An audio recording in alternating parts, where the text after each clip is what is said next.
Imam Dhamma Dhamma Patipandeya Buddham Kude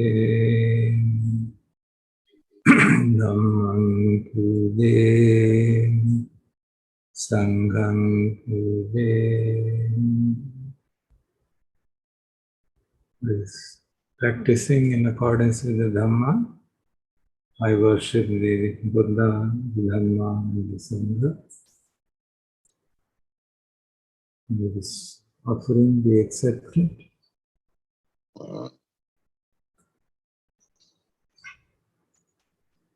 Yes, यदि आपको किसी को कोई प्रश्न पूछना चाहें तो पूछ सकते हैं.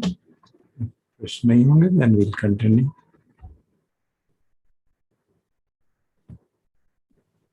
सर एक प्रश्न पद्मा जी ने पूछा है ईमेल पे.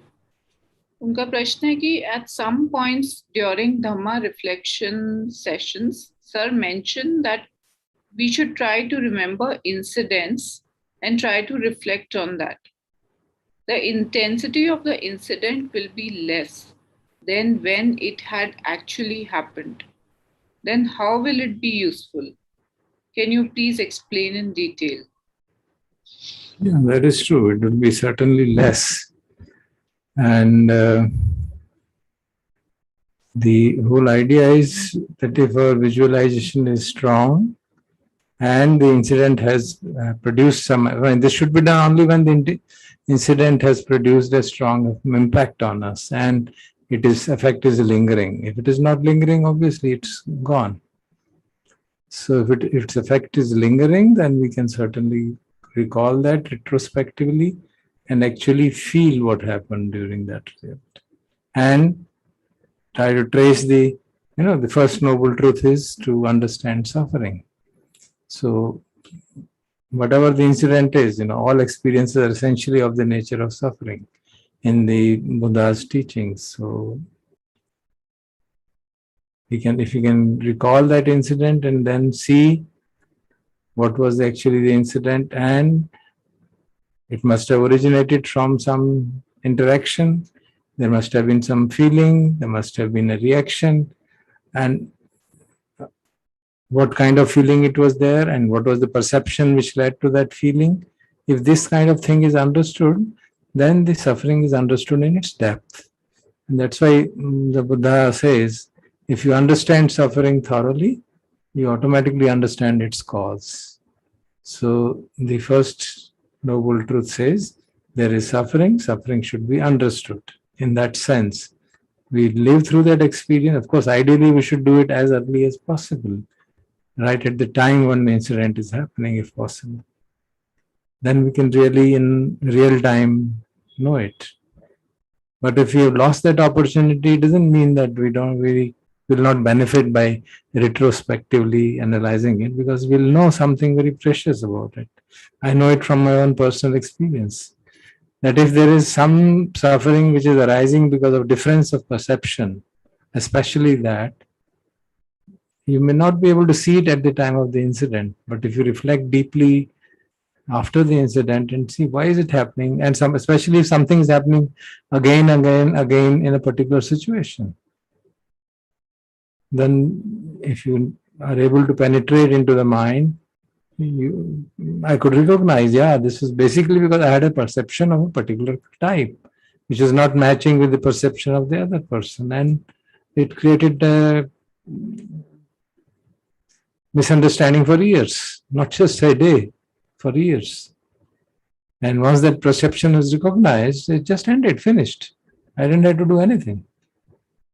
If I got carried away again, I would just laugh at it and then see, again, perception is causing this unpleasant feeling when there is no reason. And within a few repetitions of that incident, it finished. So it has its great value, at least from my own experience, I can say that. Because we are able to see the root, we are able to see actually where the problem lies. Otherwise, usually हम लोगों को perception के बारे में मालूम ही नहीं पड़ता कि ये मेरे perception के कारण problem हो रही है, misunderstanding हो रही है. और राइट परसेप्शन क्या हो सकता है? जैसे हम संज्ञा की बातें कर रहे हैं, अनिच्छ संज्ञा, अनिच्छ संज्ञा तो बहुत दूर की बात हो जाती है, समझ ख्याल ही नहीं रहता एकदम। सो अशुभ संज्ञा, अनिच्छ संज्ञा, ये सब बातें, because unless you have very strong practice, you have actually implemented this in life number of times, it becomes very difficult to think that हाँ मुझे समझ में आ गया, जब जरूरत होगी तब मैं कर लूंगा, ऐसा होता नहीं. It has to be practiced number of times. Yeah, Ashubha Sanya say, okay, you practice as a part of meditation. You create a situation of that kind by putting in a picture, postmortem scene, or a scene of the decomposing bodies, or the anatomy of human beings, or if you go to a market and see the meat shop and hanging carcasses there, if you're mindful, you can get a picture of what it is really. And similarly about food, food is more difficult, in fact, to be able to see the repulsive aspect of food because it needs visualization. I remember once in a while I even took out the food from half-chewn food from my mouth just to see, is it really repulsive? And it really was. So they're the kind of things we have to do actually. Then it sticks. Then you know. Then you really know, yeah, that's it. And then slowly and slowly it becomes like our innate gut knowledge. Not as from cerebral knowledge to heart and lung and guts, it becomes something which we know for sure, and there's no doubt on that issue. And it becomes easy to practice it. Okay. I hope that is clear. और किसी भाई बहन को प्रश्न पूछना हो तो पूछ सकते हैं. Otherwise we can continue with our discussions. I thought that there was a need because मुझे कुछ feedback मिला था जिससे लगा कि there has been some attachment to the concept of NIBBIDA, and if you grasp any concept, then you can always get into trouble. You have to see it with wisdom. Otherwise, implementing NIBBIDA purely on the basis of intellectual understanding, oh, this is what should be done, without seeing its root in right view, its root in right understanding, roots in anicca sanya, anatta sanya, or others. Unless that root is seen and you implement that without attending to the root, it will create suppressions and a lot of problems actually. So I got a feedback of that kind. So I thought कि एक opportunity हफ्ते में एक दिन दे दी जाए ताकि हम प्रश्नों के कोई इस तरह का अगर misunderstanding हो तो we can sort it out. Sir, in that case, if you could just clarify that difference only, कि जो cerebral understanding है, सिर्फ हमने शब्द को समझा और उसके अनुसार चीजों के साथ disenchantment को implement करना शुरू कर दिया, versus what you're saying कि with the root of the different kinds of sanya.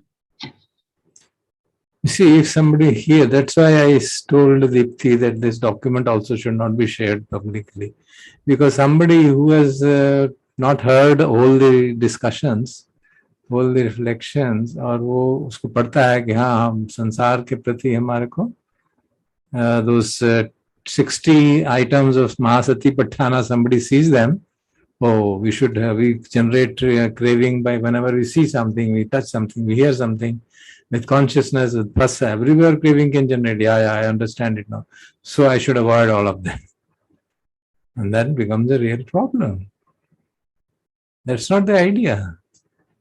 The idea is that we be mindful to the extent possible. And if we change our perception, then craving will not arise. So when we say NIBBIDA, that worldly, there should be a kind of disenchantment with the world.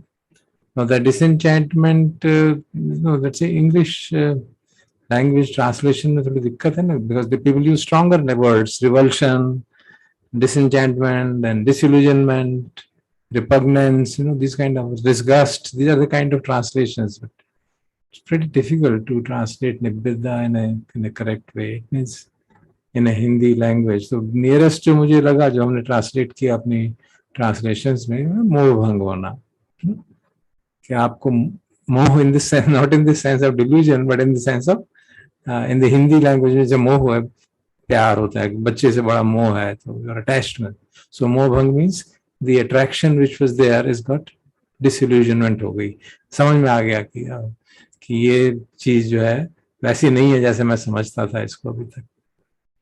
सो अगर हम उसको grasp करें और ना समझें तो grasp करने का क्या रिजल्ट होगा कि मैं अगर म्यूजिक सुनता हूं तो मुझे बंद कर देना चाहिए म्यूजिक सुनना, चाहे वो भजन ही सुनने की बात हो. मैं अगर कुछ टॉक सुनता हूं तो मुझे वो भी बंद कर देनी चाहिए टॉक सुननी, क्योंकि उससे अटैचमेंट होती है. मैं कहीं लोगों के साथ परिवार के लोग कहते हैं चलो पार्टी में चलता है या कहीं जाना है, किसी के घर मिलने जाना है, तो मैं नहीं जाना चाहता क्योंकि वहाँ पे बहुत इंटरेक्शन होगा लोगों के साथ और people are such that they will create negativity in my mind. Now that will be grasping it in a very wrong way, because the idea of this nibbida is that it should arise, not कि वो हम पे थोपी जाए. तो arise कैसे होगी? अनित्य संज्ञा जैसे अभी हमने चर्चा की, अशुभ संज्ञा जैसे चर्चा की, प्रतिकूल मन से उसके आहारे प्रतिकूल संज्ञा. So when you contemplate these deeply, and अनित्य संज्ञा अनित्य संज्ञा भी हम पहले कर चुके हैं, अभी फिर करेंगे थोड़ा और डिटेल में. तो once we understand, for example, that nothing here is permanent, things are just beyond our control, then why should we be attached to them? Why should we get, I mean, it will be unwise to hope कि ये रुकी रहेगी, चीज बनी रहेगी और मुझे प्रसन्नता देती रहेगी. So this is a basic hallucination that something which is impermanent, I think it will be permanent and give me permanent happiness. But that hallucination becomes evident only when we have really worked on that very intensely in all possible ways. जैसे अनिच्छ संज्ञा का हमने इतने चर्चा की, पांचों खंडों के माध्यम से हर एक खंड को उसको डाइसेक्ट कर करके देख रहे हैं कि उसमें नित्य नहीं है, अनित्य है, अनित्य है. किस किस तरह से उसको स्टडी किया जा सकता है. 6 इंद्रियों के जो संसार से हमारा इंटरेक्शन है, इंद्रियों का और इंद्रियों के विषयों का आपस में जो इंटरेक्शन है, जब वो अनित्य है तो उससे होने वाला सुख कैसे अनित्य हो सकता है. So we experientially we know it, only thing is हमने उसको ध्यान नहीं दिया है, यथाभूत ज्ञान दर्शनम नहीं किया. वो हम कोशिश करेंगे. We can do it on the spot, we can do it retrospectively. Basically, the idea is to develop in the understanding. So, if we develop understanding to such an extent that becomes our innate gut knowledge, then we can float around in the world without any problem. Then जैसे मैं कई बार चर्चा में कहा, it means we should live in the world but not of the world, not get caught in the world, because we understand the limited utility of the interaction in the world, because we are identified with the body, which is a part of this world, is a part of nature, part of the whole cosmos, and it is interrelated to everybody. सारे समाज से, पेड़ों से, पशुओं से, सबसे उसका interrelationship है, visible या invisible. So once you recognize that, then we don't cut off that interaction कि मुझे इससे भी craving जागती है, उससे भी craving जाग जाएगी, इससे भी craving जाग जाएगी, सारी खत्म कर देता हूँ. That would be a very unwise grasping of the nibbida concept. All transformations happen when they arise out of understanding, out of right view. So all these sannyas, anicca sanya, anatta sanya, asubha sanya, sabbha sankhare, anicca sanya, all these sannyas are basically parts of right view, sammaditthi. Sammaditthi is also a view, it is a sanya. We see things in a particular manner. ये संज्ञा बनती है कि भाई दुख का कारण बाहर नहीं है, मैं हूं. This is a perception which is called right view. So all these exercises, these 10 sannyas or other sannyas, are basically means of developing right view, sammaditthi. And as we know, Lord has said so many times, right view is the forerunner. वो view ठीक हो जाएगा तो everything will follow suit. But we are not depending only on that. We are also practicing all other things, all other 7 parts of the eightfold path, 7 elements. We are practicing them. हम शील का भी पालन कर रहे हैं, समाधि का भी अभ्यास कर रहे हैं, साधना भी कर रहे हैं, और साथ साथ अपने व्यू को इम्प्रूव कर रहे हैं. हमने अपना जो देखने का नजरिया है उसको बदल रहे हैं. इसे कहते हैं पैराडाइम शिफ्ट करना चाहते हैं. Want to change the way we look at the world and look at the world in a different manner, the way it really is, not the way it appears. वो transformation कर रहे हैं. Things appear to be permanent. Body does not appear to change. And because why? Because उसका rate of change इतना slow है. एक दिन में इतना चेंज होता है कि पता ही नहीं चलता है. हालांकि कंटिन्यूसली हो रहा है, बट रैपिडिटी है तो पता ही नहीं चलता है. या तो वो बहुत स्लो चेंज हो, rate of change in terms of time change कम हो तो मालूम पड़ने लगे. So we are not able to see. कई महीनों बाद ही, सालों बाद पता चलता रहे मेरा तो शरीर बाल कम हो गए, मेरे तो सोचने की शक्ति कम हो रही है, मेरे चेहरे में झुर्रियां पड़ रही हैं, और whatever changes are happening. वो जो हाथों में हमेशा दर्द रह रहा है, ये so we begin, but it doesn't happen immediately, like unless there is an accident or something. But slowly these changes are happening, and वो change हमें पता ही नहीं चलता. तो हमको लगता है सब permanent सा है. We tend to identify with things which are obviously constantly changing. So by reflecting on it again and again, anicca sanya we are cultivating, so that we can actually see that. And then ये हमारे में बात घर कर जाए कि हाँ, शरीर के माध्यम से इस संसार के अंदर जो भी हमको सुख दुख मिलेगा वो अनित्य है. And we need not really bank on it or be frightened of it. And this is a part of the nature, operation of the nature. प्रकृति में पतझड़ भी आती है, पेड़ के पत्ते गिर जाते हैं, फिर नए पेड़ पत्ते आ जाते हैं. मृत्यु भी आएगी, फिर नया जन्म मिल जाएगा. अगर हमने अभी संस्कार बचे हुए हैं, अगर बीज बचा हुआ है कॉन्शियसनेस का, तो संखार बच्चे अभिज्ञानम होगा. और तो हम समझदार हैं. We are not like a tree that we are totally helpless. We are totally governed by the laws of the nature only. We have that ability to work in accordance with the laws of nature. तो हम वही कोशिश कर रहे हैं कि भाई हम इस तरह से अपना विचार बदलें, देखने का नजरिया बदलें, ताकि we don't get trapped in the sensory pleasures. So when I'm saying that sensory pleasures are the reason, इसके कारण हमारी प्रोग्रेस कम हो जाती है क्योंकि हम माइंडफुल नहीं रह पाते. तो हम कहेंगे हाँ भाई, will try to be mindful 100%. ऐसा तो हो गया, बस most welcome, try it out, but it doesn't happen, we know it. So unless we supplement that to rely on only one dimension of practice and not on other dimensions of practice is not a very good idea. It may be a good idea for a person like Bahia that he had got so much of understanding that he could work it out. But when we read about Buddha's enlightenment and we read various suttas, that he practiced in various ways. इतने सारे सुत्ते हैं जिसमें वो कभी कहीं पे कहते हैं कि जब तक मेरी ये संज्ञाएं पुष्ट नहीं हो तब तक मैंने नहीं माना कि मैं मुक्त हो गया हूँ. कई जगह आर्य सत्यों को अलग तरह से समझने की बात कही गई, कई तरह पे कुछ और चीजें कही गई. So we normally don't come across those because we don't study scriptures. We don't have time for that purpose, and there's not need also really. If you understand Four Noble Truths, that itself is enough. But what I am pointing out is that as Buddha himself has said it, we should interpret it in a variety of ways.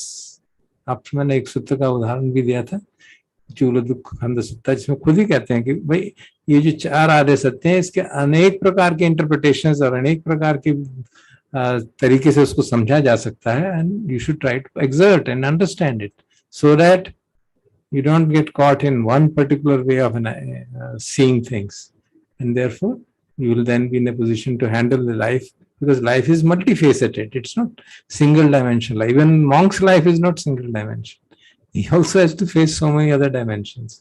So we face much more dimensions. Our life is multicolored life. We have multiple roles which we play every day. So we should be cognizant of them and see how do we navigate through this world in a very natural and normal way, not in a way in which we suppress our emotions, suppress our feelings, because we have heard that this is what should be done. तो वो बहुत आवश्यक है कि हमको जब हम इतनी चर्चा निब्बिदा पे ज्यादा फोकस कर रहे हैं, और क्यों फोकस कर रहे हैं? बिकॉज भगवान ने हर जगह जहां भी पूर्ण मुक्ति की बात कही गई है उसमें, या इवन टीचिंग के बारे में कही गई है, व्हाट इज राइट टीचिंग। जैसे मैं चांट करता हूँ धम्मानुधम्म पटिपदा, तो धम्मानुधम्म के सुत्त हैं इसी नाम से, अनुधम्म सुत्ता।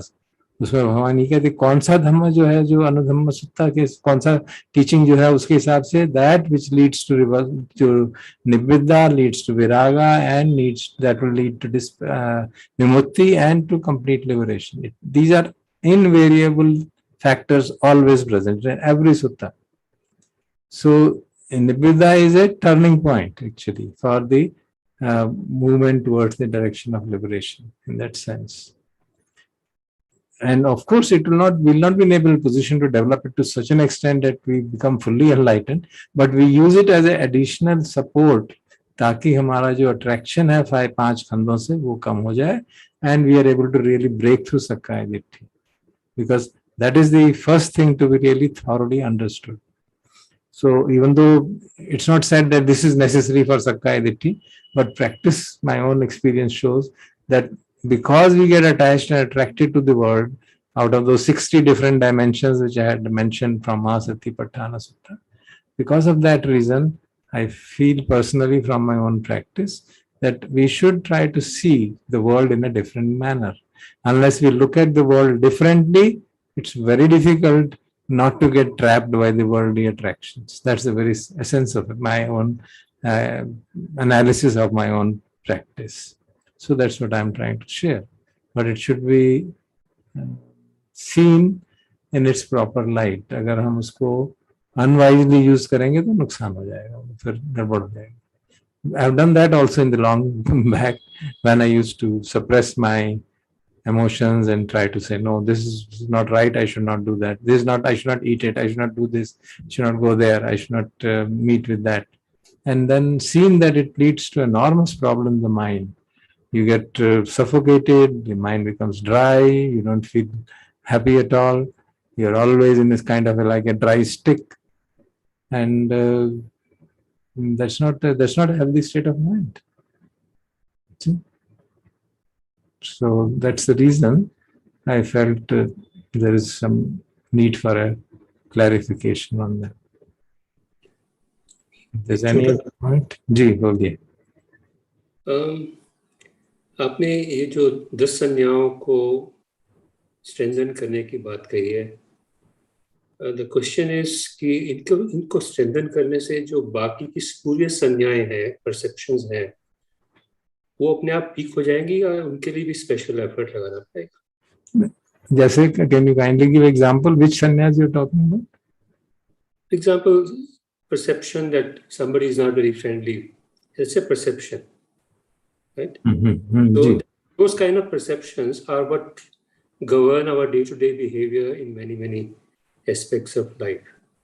So the question is, if we strengthen these 10 sannyas, will those kind of sannyas be automatically weakened to some extent? Yeah, I think I should mention that I started with these 10 sannyas because we are familiar with them. जो गिरिमानंद सूत्र हम काफी chant किया करते थे, at least जब मैं conduct कर रहा था, we chant it and discuss it number of times. Actually कई बार लोगों को लगता है कि वो 10 संन्या तो भगवान ने गिरिमानंद के लिए कही थी क्योंकि वो बीमार थे, तो शायद ये 10 संन्या जो है, and it's in fact used as a paritta also. Girimananda Sutta in many countries is used as a paritta chant for ill person. जैसे भोजन का सुत्ता तो वेरी वेल डिफाइंड है, उसके तो भोजन का परित्ता ही बना हुआ है.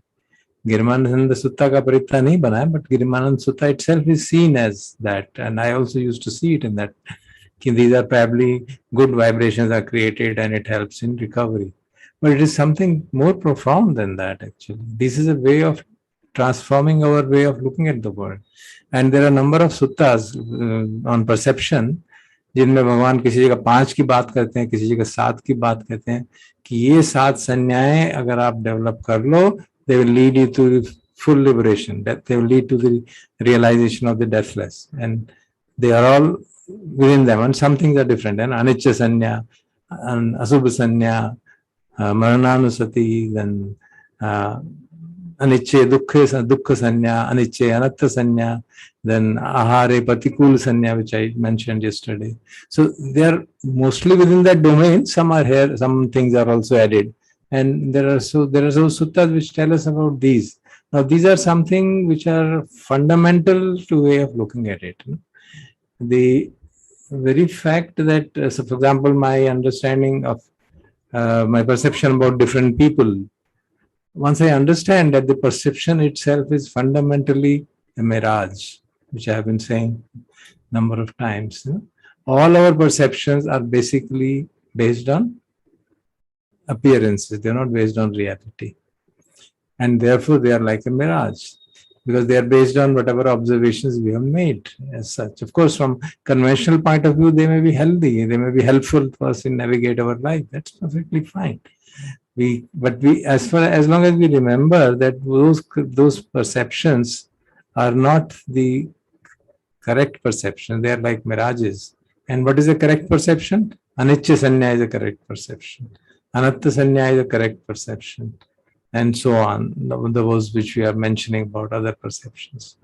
So these perceptions help us to soften our attitude and soften our wrong, so-called, quote-unquote, wrong perceptions. So the perception that this person is not a good person is fundamentally based on appearances. Is based on our understanding of, based on our own interaction. For in some other person's mind, that person may be a noble person, extremely good person. So these are always therefore doubtful. But perception of an impermanence is never doubtful. There can never be any doubt. There can be no one who will say no, things are permanent. So that's the real key thing. It's not that we are denying the conventional understanding, but we are trying to put a question mark on those. That, okay, this person seems to me to be unhelpful, or it seems to be somebody who's intent on harming me. Fine, so I use that conventional wisdom to protect myself. But I don't make an aversion in my mind about that person, because then I'll be losing a huge amount of my peace of mind. So and this will be possible only if I have anicca sanya. That perception, when you say anicca sanya, what do you say? All the five khandas are impermanent, which includes sanya itself. You see? So we have to see this clearly, that all the five khandas are impermanent and one of the khandas is sanya. What does it mean? That our normal perceptions are of that kind, and therefore we should integrate them with wisdom. So the wisdom aspect should really inculcate into them in our normal perceptions. We don't want to deny it and say, no, there's nothing like that. Everybody, we are all one, and therefore we should not evaluate others, not judge others. That will not be true with the conventional wisdom. We have to live in a conventional world with conventional wisdom, and we use that, but we also always keep in mind the deeper aspect of our life, the core principles of Dhamma. Thank you, sir.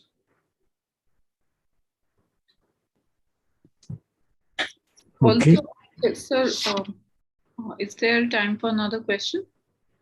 Yeah, okay, that's all right.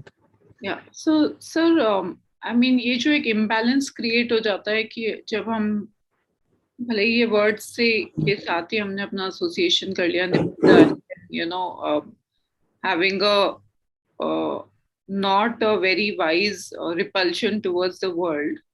So the question is, और ये जो words हैं भगवान के सब्ब लोके अनभिरति संज्ञा, so सब्ब लोके.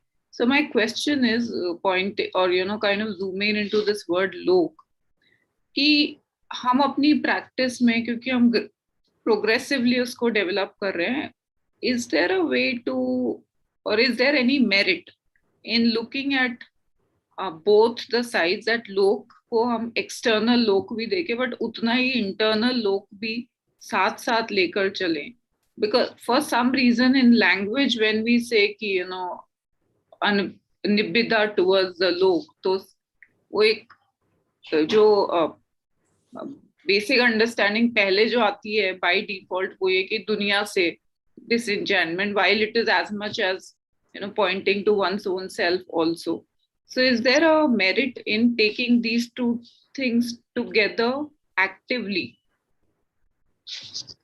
I don't know if I'm making my question clear. You see, we have to understand. I mean, after I finish with this, the next month onwards, I thought we'll have to discuss what is the loka. When we come to that sabba loke anabirati sangha, then we discuss what loka is. Loka is not the external world in Buddha's teachings. It doesn't exist actually. Loka is, when there's a question, there are suttas in it. What is the world? You keep on asking world. What is all? It says all is eye, nose, ear, tongue. This is the world. Now that has a very deep implication, which we'll understand. So world is not the objective world which we see outside, but what impressions we derive from all the senses, and our mind creates an image of that. That is the world in which we live. That's why we say everybody is living in a different world. So that sanya of sabba loke and abhirati sanya has to be understood very carefully. You don't have to take conventional word meaning of the word lok as sansar. So when we come to that, we'll discuss about what is the world in the teachings of the Buddha.